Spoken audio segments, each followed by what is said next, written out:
Hey guys, welcome back to my YouTube channel. My name is Melissa. If you're new here, hi, welcome. If you're new here, welcome to my channel. I speak about missing children, and I also have a series going on that is called Gone Too Soon, when I speak about different celebrities who have passed away. Today I have two new missing cases of children, so let's go ahead and get started.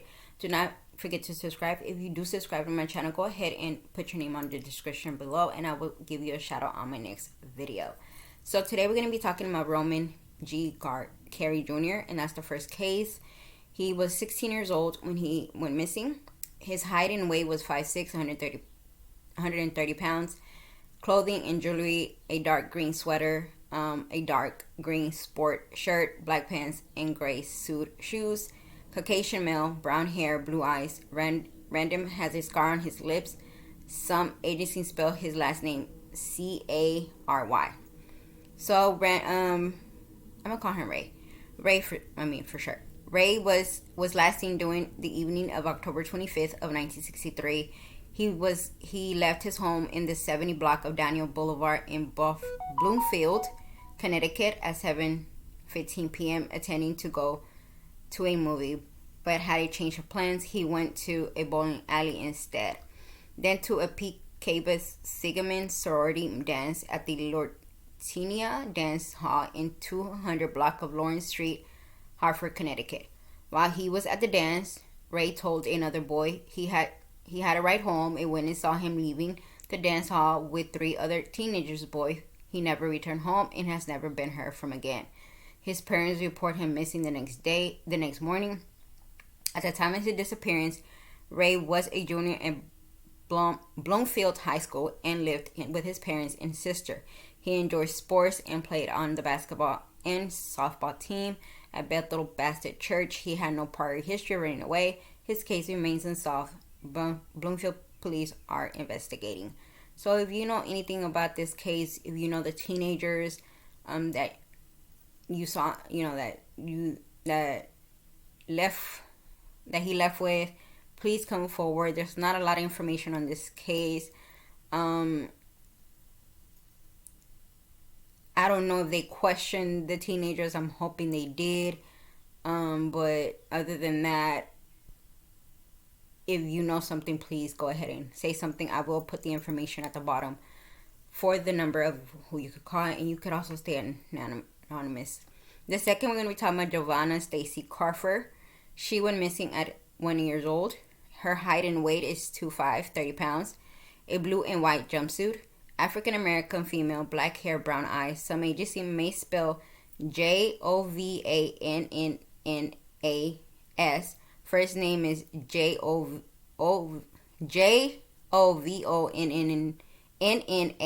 or her middle name Stacey. Her ears are pierced.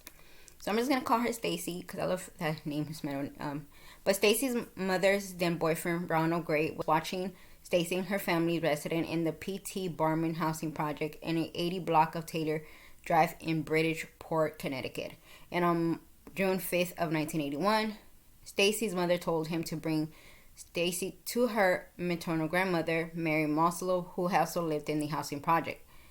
Gray later stated that an undefined boy arriving at the home at 10:20 a.m. and told Gray that Mosley has sent him to retrieve the child.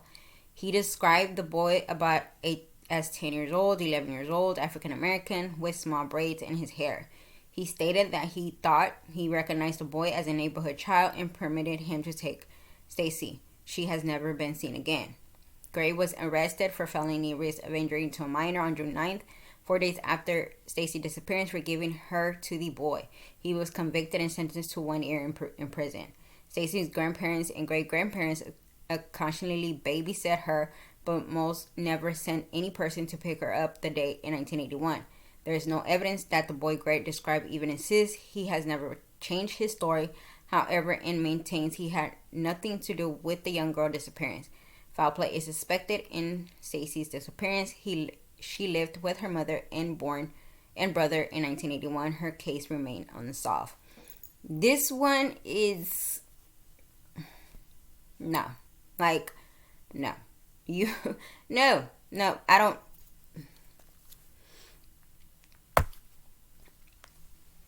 y'all know what I want to say, but I'm not gonna say it. But I think we know what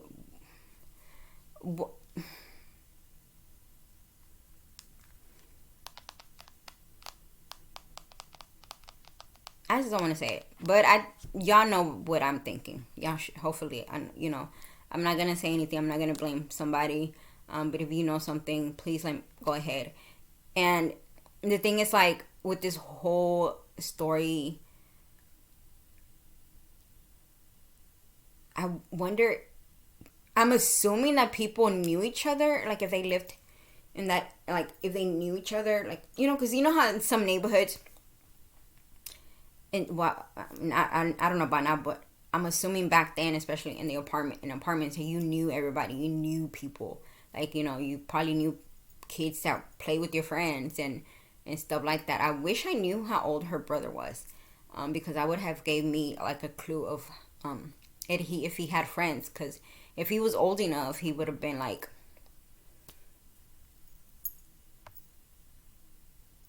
Would have tried it, would have told the detective, yeah, my friend came to get my sister and we took her to my grandma.